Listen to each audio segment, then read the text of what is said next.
This is an awareness test.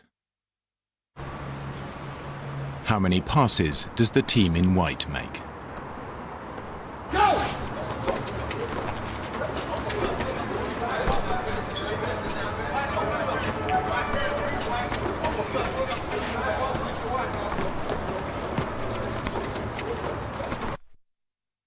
The answer is 13. But did you see the moonwalking bear?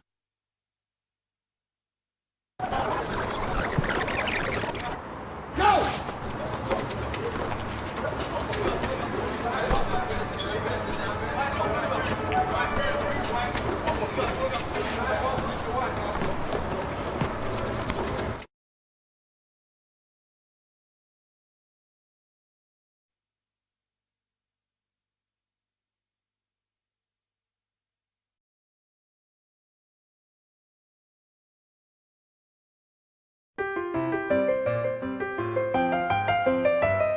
Clearly, somebody in this room murdered Lord Smythe, who, at precisely 3:34 this afternoon, was brutally bludgeoned to death with a blunt instrument. I want each of you to tell me your whereabouts at precisely the time that this dastardly deed took place.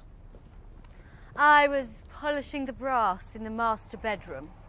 I was buttering his lordship's scones below stairs, sir. Why, I was planting my petunias in the potting shed. Constable, arrest Lady Smythe.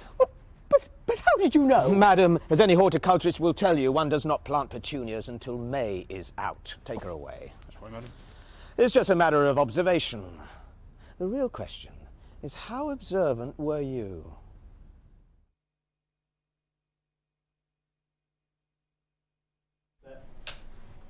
And action. Clearly, somebody in this room murdered Lord Smythe, who, at precisely 3:34 this afternoon, was brutally bludgeoned to death with a blunt instrument. I want each of you to tell me your whereabouts at precisely the time that this dastardly deed took place. I was polishing the brass in the master bedroom. I was buttering his lordship's scones below stairs, sir. Why, I was planting my petunias in the potting shed. Constable, arrest Lady Smythe.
Yes, partially decayed zombies are gross, but what really happens to this beautiful specimen of human meat after it dies? Let's get into the gross details.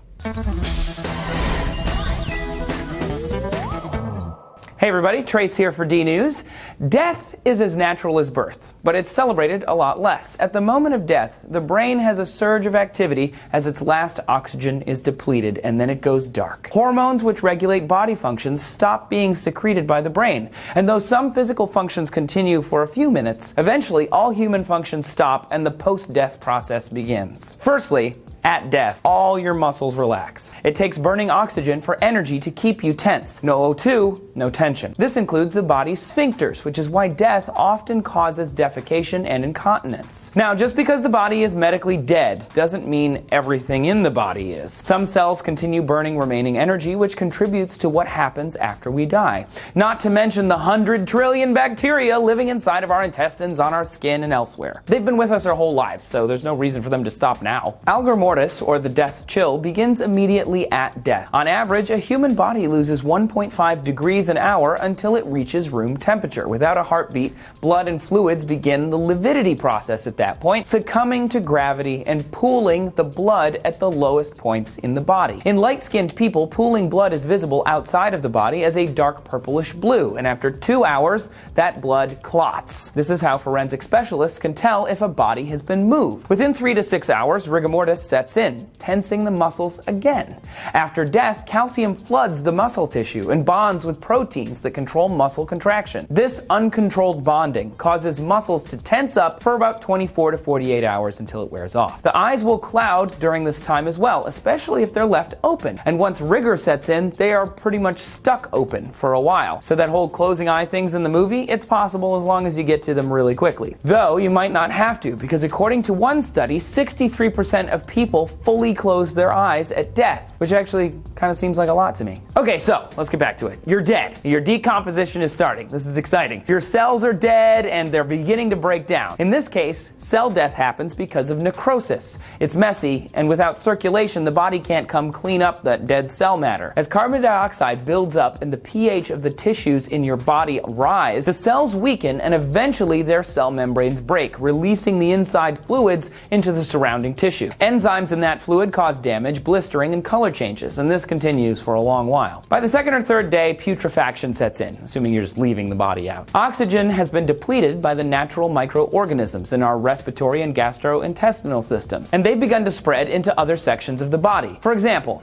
enzymes in the pancreas cause it to actually digest itself. And the gut bacteria, they love that, so they eat it too, which turns the abdomen into a greenish color. Gas begins to build up, forcing any non-digestibles like feces out of the body. This is when the smell just gets beyond horrible. Like, it's really bad. I've smelled it. You do not want to smell it. 2 organic amine chemicals, putrescine and cadaverine, are created during this interaction, and eventually this makes its way into the blood vessels. Picture like a post-apocalyptic highway, right? Using that, they can get to the rest of the body and ooze out, causing a really, I cannot stress this enough, horrible rotting smell. Eventually, necrosis and the work of bacteria changes that greenishness of skin to purple and then to black. The smell causes more insects to come lay eggs and invade the body, which has been happening already, but this is way more. A single blowfly can lay 300 eggs, which will hatch in a single day. Their larvae will eat tissues nearby their egg site for a week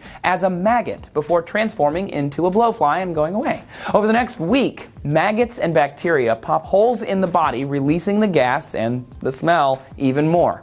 These maggots can consume 60% of a body in like a week, but there's still a lot to go because, again, this is just the first week, guys. Next, butyric fermentation starts and the organs and tissues begin to dry out and wax over. Think of like a mummy in a museum. The tissues are being slowly digested by more bacteria, insects, protozoa, and fungi. This stage takes a long time, maybe as much as a year or more in moderate temperatures, faster in hot temperatures, slower in cold ones. Once the fluids are mostly dry, post-decay starts. The soft tissues and organs are pretty much dried up and consumed, but bones and hair, cartilage, and sticky byproducts of these earlier stages are all still around. This is when a variety of beetles and flies move in, each species looking to eat away part of what's left. Over the subsequent years, plants and animals will eat away the skeleton and eventually dust to dust. you're gone forever. Of course, in modern life, we usually never get past the first few days. Embalming helps delay much of these processes, as does cooling the body down.